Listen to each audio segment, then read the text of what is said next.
রামের নামে। আচ্ছা, রাম রাজত্ব বলতে আপনি কি বোঝেন? যেই রাজত্বে প্রজারা শান্তিতে বসবাস করে।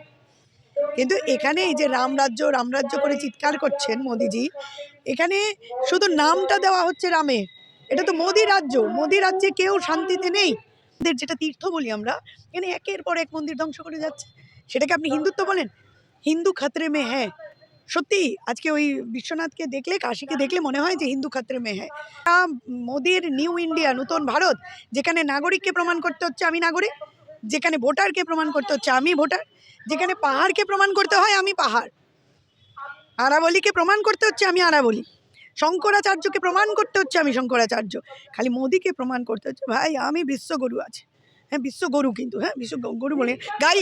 আরে ভাই, আমাদের এখানে অবস্থান এই কারণেই যে মনরেগা, মানুষ হয়তো মনরেগাটা এতটা না ছিল, 100 দিনের কাজটা ভালো করেই জানে। একটা সময় ছিল যখন করোনার টাইমেই দেখেন, কিছুদিন আগেই ঘটে গেল, তখন কিন্তু এই 100 দিনের কাজ মানুষকে বাঁচিয়ে রেখেছে। তো ডক্টর মনমোহন সিংয়ের আমলে এই যে এত সুন্দর একটা প্রজেক্ট 100 দিনের কাজের প্রকল্প আমরা কংগ্রেসে এনেছি। এখন এটা নিয়ে তো এত কথাবার্তা, কেউ তৃণমূল বলছে কেন 100 দিনের কাজের টাকা পাওয়া যাচ্ছে না। এদিকে কেন্দ্র সরকার যদিও স্বচ্ছতাটা গান্ধীজির চশমা দিয়েই দেখে, কিন্তু কোথাও একটা গান্ধীজির নামে ওদের অ্যালার্জি আছে। কারণ কি, ওই যে আমি আগে আপনাদেরকে বলেছিলাম যে দেখবেন মোদিজি বাইরে বিদেশ ভ্রমণে 2 দিন পর পর যায়, কিন্তু ওই বিদেশ সফরে গিয়ে যেখানেই বলুন, সেটা লন্ডনে বলুন কি সেটা আমেরিকায় বলুন, যেখানেই হোক, উনি ওখানে কি গডসের মন্দির পান, গডসের মূর্তি পান না। সেখানে জাতির জন্য গান্ধীজি এই 8 হাতি ধুতি পরে দাঁড়িয়ে থাকেন, আর ওনার সামনে নতমস্তক হয়ে ওনাকে নমন করতে হয়। তো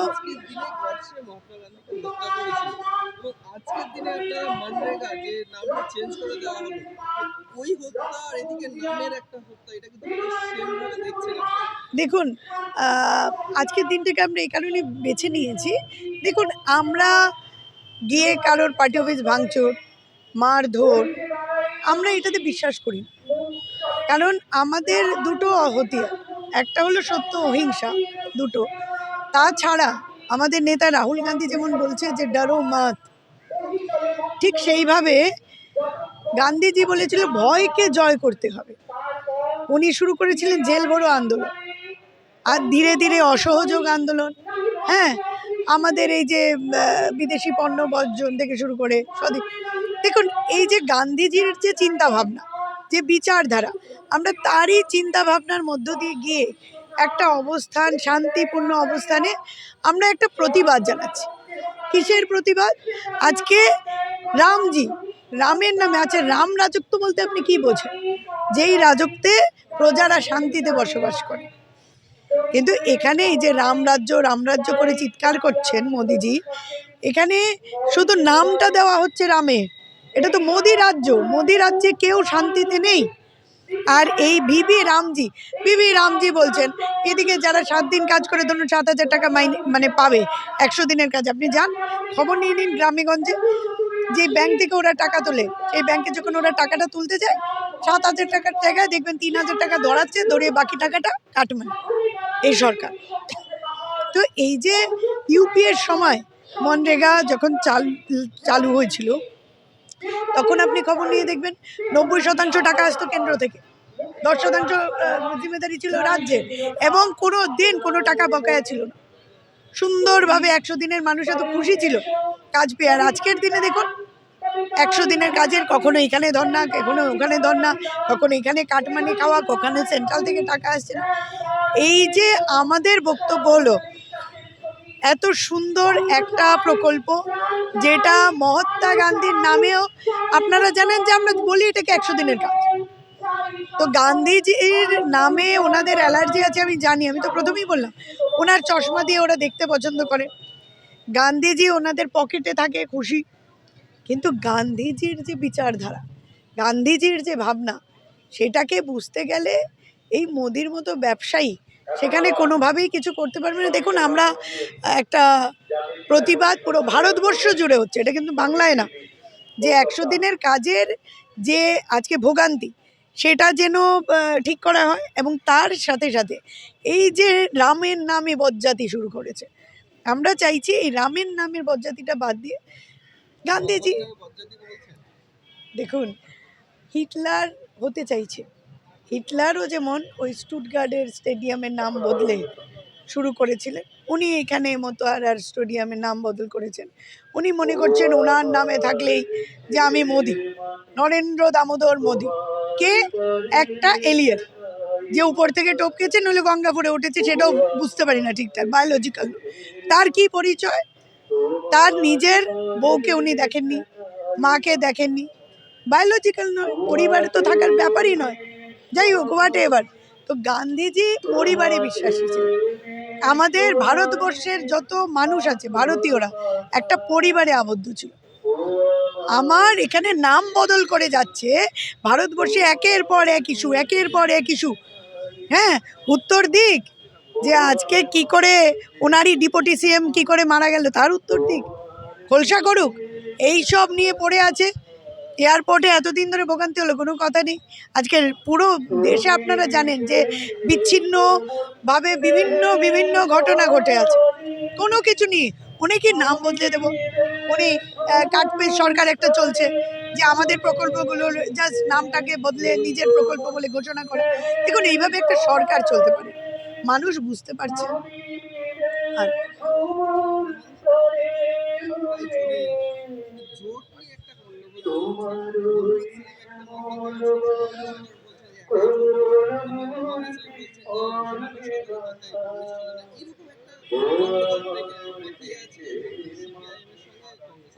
দেখুন এটা নিয়ে আমার কোনো মন্তব্য করা উচিত না।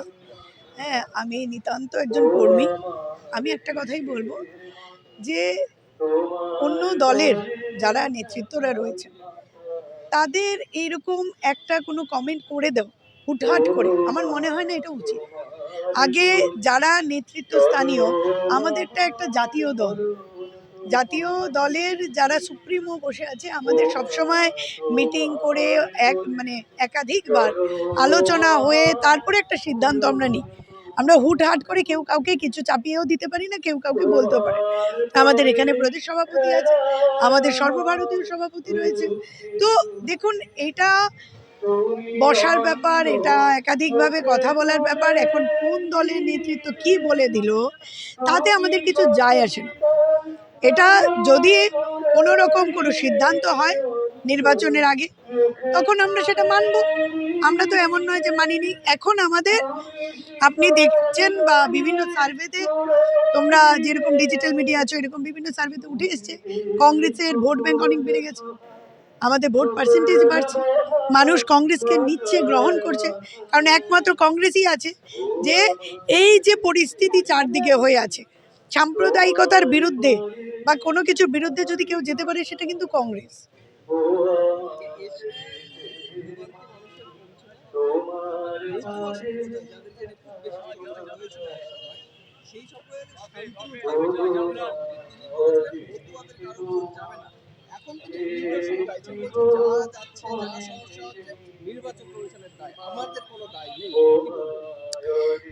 দেখুন এই যে খেলাটা হচ্ছে না, একটা খেলা, এটা বাংলার মানুষ জানে, বোঝে।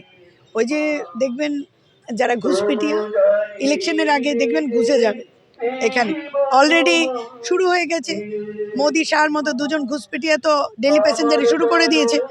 যতদিন না ওরা বাংলায় একটা বাড়ি কিনে নিচ্ছে আমি ওদের ঘুষপিটিয়াই বলবো। তো এই ঘুষপিটিয়ারা এবং তাদের দলের লোকজনেরা এসে যা মন্তব্য করছে, যে রবীন্দ্রনাথের ওই নোবেল যে শুনেছেন তো মন্তব্য, কখনো বঙ্কিম দা বলছেন, কখনো রবীন্দ্রনাথকে নিয়ে বলছেন। দেখুন এদের বাংলার কৃষ্টি সংস্কৃতি বুঝতে অনেক দিন সময় লাগে। আর আপনি বলছেন এসআইআর, আমরা দেখতে পেলাম যে বরযাত্রী নিয়ে চলে গেছে, এসআইআর দেখতে পেয়েছি। তা এখন মোদি কত নম্বর সন্তান একটু মোদিকে বলতে বলুন, কারণ এমন ভোগান্তি দেখছি আজকে। জানেন নেতাজি কত নম্বর সন্তান জানুন আগে? আপনি তো ছিলেন আইএনএতে, এআইতে তো আমরা দেখলাম টুপি ফুপি পরে দাঁড়িয়েছিল। তো একটু জানতে বলুন যে কত নম্বর সন্তান। আজকে এখানে 5 জন সন্তান হলে আপনাকে এসআইআর এর ডাক পড়ছে যে মা ওই সন্তান সত্যি সন্তান কিনা, ওই মার মা কিনা, মানে সব কিছু। দেখুন এইগুলো তো প্রথম থেকে স্পেশাল ইন্টেন্সিভ রিভিশন আমি বরাবর বলে এসেছি, তার স্পেশালিটি কিছু ছিল, সেটা প্রথম থেকেই ট্রেনিং কেমন হবে, কিভাবে কি হবে, সেটা প্রথম থেকে ঠিক করা দরকার ছিল। যাই হোক, হয়নি। এখন মানুষের মানে একটা ভোগান্তি হচ্ছে। আর তার পাশাপাশি আরও একটা জিনিস আমি বলবো আপনাকে, যেটা আপনি বললেন মতুয়ানি, সেটা মতুয়ার সম্প্রদায়ের ব্যাপারে প্রথম ভাবনাটা ছিল ইন্দিরা গান্ধী। আজকে অনেকে দেখুন একটা দলকে নিয়ে এখানের মধ্যে ধর্ম ছাড়া কিছু চিনছে, মানুষকে এটা বুঝিয়ে দেওয়া হচ্ছে, গুলে শিখিয়ে দেওয়া হচ্ছে, ভাই তুমি আজকে সনাতনী হলে, আমি যে সনাতনী, আমি যে ব্রাহ্মণ ঘরে জন্ম হয়েছিল, এটা আমাকে শুভেন্দু শিখাচ্ছে, আমি জানতাম না। আজকে বিজেপি শিখাচ্ছে যে মতুয়া আজকে ঠাকুর বাড়ি কার, আমার না তোমার। এইগুলো ছিল না আগে। আগে ছিল ডেভেলপমেন্ট, কাজ দেখে ভোট হতো। এখন কি হচ্ছে, ধর্ম দেখে ভোট হচ্ছে। যে আমি বাবরি মসজিদ করে নিলাম, আমি দীঘাতে জগন্নাথ মন্দির করে নিলাম, আমি রাম মন্দিরের আশ্বাস দিলাম, কি হবে? রাম মন্দিরের ছাদ ফুটো হয়ে গেছে, অযোধ্যা থেকে হেরে গেছে। আজকে যারা হিন্দুত্ব চিৎকার করছে, ওই কাশী বিশ্বনাথ করিডোরের নামে আপনি দেখেছেন কাশীটাকে কি করেছে বিশ্বনাথ, মানে আমাদের যেটা তীর্থ বলি আমরা, এখানে একের পর এক মন্দির ধ্বংস করে যাচ্ছে। সেটাকে আপনি হিন্দুত্ব বলেন? হিন্দু খাতরে মে হ্যাঁ। সত্যি আজকে ওই বিশ্বনাথকে দেখলে, কাশীকে দেখলে মনে হয় যে হিন্দু খাতরে মে হ্যাঁ। তো আমি একটা কথাই বলবো হিন্দু ভাই বোনেদের, যে যেইভাবে দলিত সম্প্রদায়কে ওই গোবর খাওয়ানো হচ্ছে, হ্যাঁ, থেকে শুরু করে যেইভাবে দলিতদের উপর অত্যাচার, আজকে অ্যাঞ্জেল চাকমা কোনো মুসলমান ছিল না। আজকে এমন একটা মোদির নিউ ইন্ডিয়া, নতুন ভারত, যেখানে নাগরিককে প্রমাণ করতে হচ্ছে আমি নাগরিক, যেখানে ভোটারকে প্রমাণ করতে হচ্ছে আমি ভোটার, যেখানে পাহাড়কে প্রমাণ করতে হয় আমি পাহাড়, আরাবলীকে প্রমাণ করতে হচ্ছে আমি আরাবলী, শঙ্করাচার্যকে প্রমাণ করতে হচ্ছে আমি শঙ্করাচার্য, খালি মোদিকে প্রমাণ করতে হচ্ছে ভাই আমি বিশ্বগরু আছে। হ্যাঁ, বিশ্বগরু, কিন্তু হ্যাঁ বিশ্ব গরু বলে গাই, আরে ভাই গাই আমার মাথা হয় বলছে, তো গাই আমার মাথা হয় যদি বলে পিতাকে আর ভাই ভেঙে তো বলতে হয় না, তার সন্তান কি হবে? গরুর সন্তান কি মানুষ হয়? হয় না তো। যাই হোক, আমি তো আমার মাকে মা বলি, আমার মা আছে ভাই, আমি বায়োলজিক্যাল। আমি রাধা মাধবের পুজো করি, তার মানে আমি গোমূত্র খেতে পারি না? I am sorry to say. তো ক্যান্সার ঠিক হয়েছে, ওদের ক্যান্সার ঠিক হবে। রামদেব বাবার চোখটা ঠিক হয়নি এখনো গোমূত্র খেয়ে, বলুন ঠিক করতে। মোদিকে বলুন মাথাটাকে ঠিক করতে, দরকার পড়লে বলুন ভালো করে গোবর নাকি ঘুটে খেতে, যাতে মাথাটাতে একটু অক্সিজেনটা তাড়াতাড়ি পৌঁছায়।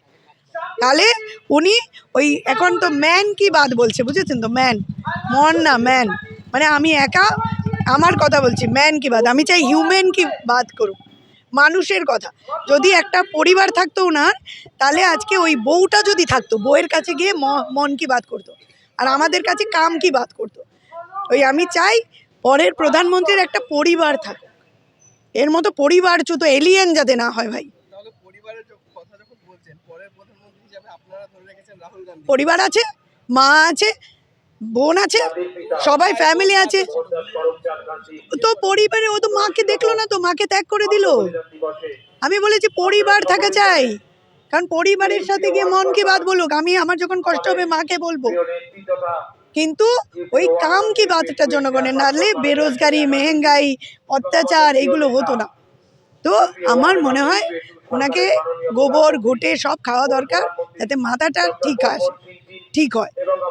আর আমার মনে হয় ওই দালাল, ওই ইলেকশন কমিশনারকে বলো যে মোদিজির হিয়ারিংটা করুক এক শান্তিতে, যে ভাই কি বলতে চাস বল, কি যে ভোটটা এমনি ছিনতাই করে নিয়ে নেবো, বসিয়ে দিই সবাইকে,